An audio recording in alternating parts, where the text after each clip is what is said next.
The new Razer Blade Stealth is a 13-inch thin and light laptop with the new 10th gen Intel CPU and 1650 Max-Q graphics. But just how well does this small package perform in games? I've tested 20 different games at all setting levels and also compared it with other laptops to help you decide if it's worth it.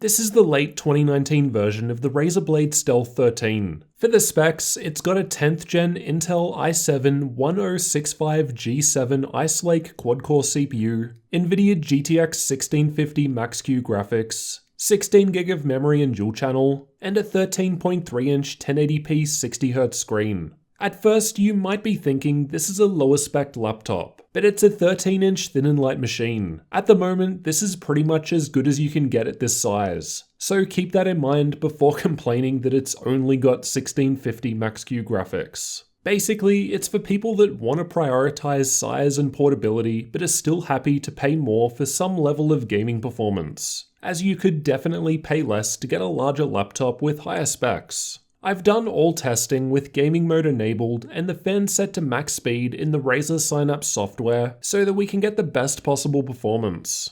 We'll only be looking at gaming performance in this video, so if you're new to the channel, you'll definitely want to get subscribed for the upcoming full review. Let's start out by going through all games at all setting levels, then afterwards we'll see how the Razer Blade Stealth compares with some other laptops. Red Dead Redemption 2 was tested using the game's built-in benchmark tool. It wasn't possible to run the test at ultra settings due to the 4GB VRAM limit of the 1650 Max-Q, but given we're only seeing 30 FPS at high settings anyway, that's probably not that big of a deal. Battlefield 5 was tested in campaign mode without RTX, and medium settings felt okay for the most part. However, the low setting preset was able to push us above the 60 FPS sweet spot. Apex Legends was tested with either all settings at maximum or all settings at the lowest possible values, as it doesn't have predefined setting presets. Even maxed out, it was still playing okay with above 60 FPS on average. But for a competitive first-person shooter like this, minimum settings with over 100 FPS would be a better experience.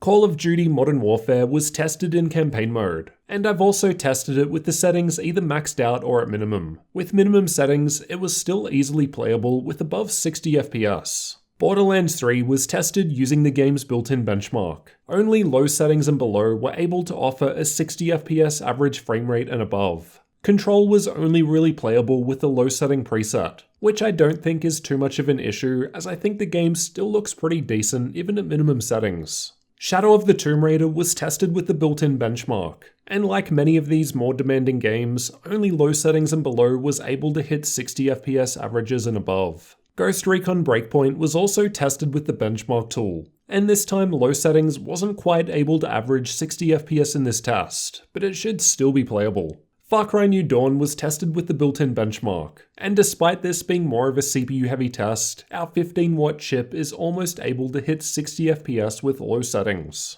Fortnite was tested with the replay feature, and as a less demanding game, epic settings was only just a little below 60 FPS, with medium settings well above 100 FPS. So a good example of a less demanding game that's still able to hit high frame rates even on this hardware.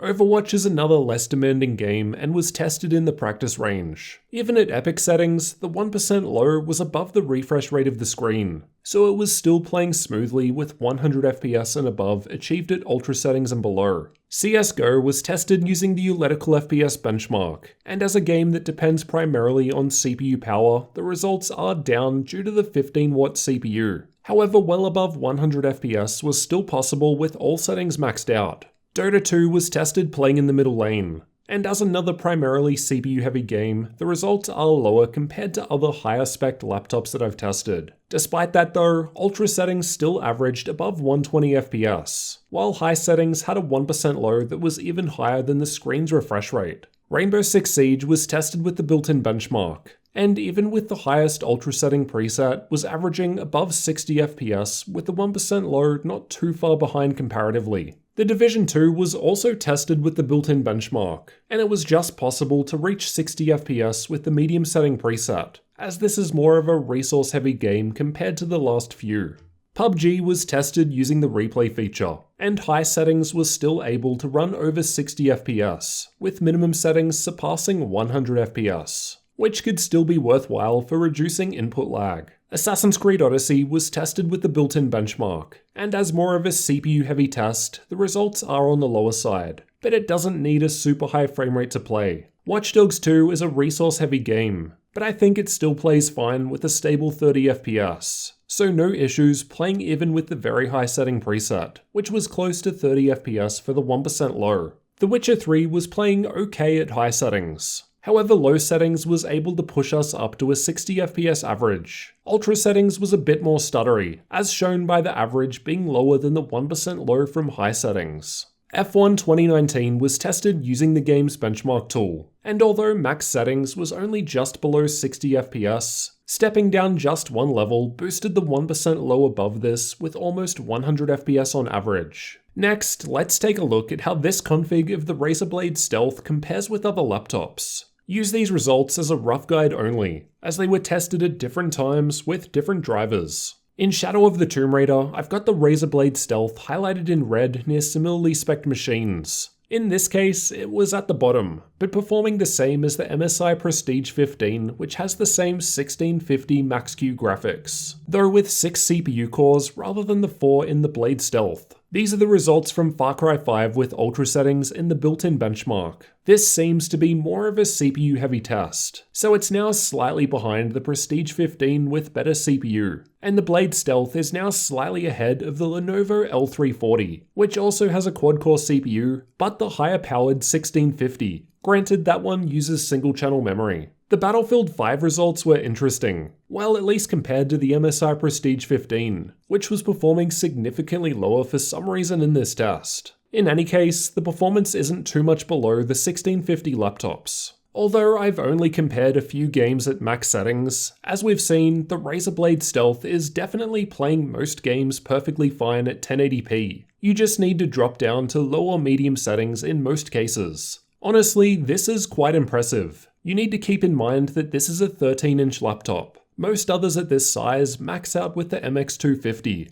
It's lightweight and much more portable compared to most other laptops. This is pretty much the best you can get at this size at the moment. As a result, it does cost more than more powerful, larger gaming laptops. However, some people are happy to pay more for a more portable option that can still perform well enough. So a laptop like this is likely only an option for a smaller group of people. It's also available with a 4K screen, but if you get that, there's no way you'll be gaming at 4K with these specs though, so you'll have to run them at 1080p anyway. Given the lower performance, I don't think it's an issue that it's only available with 60Hz options. It would be a different story testing with an eGPU enclosure. Let me know if you'd be interested in a video on that. And let me know what you thought of the gaming performance from the Razer Blade Stealth with GTX 1650 Max-Q graphics down in the comments. If you're new to the channel, consider getting subscribed for the full review to see everything this smaller gaming laptop has to offer.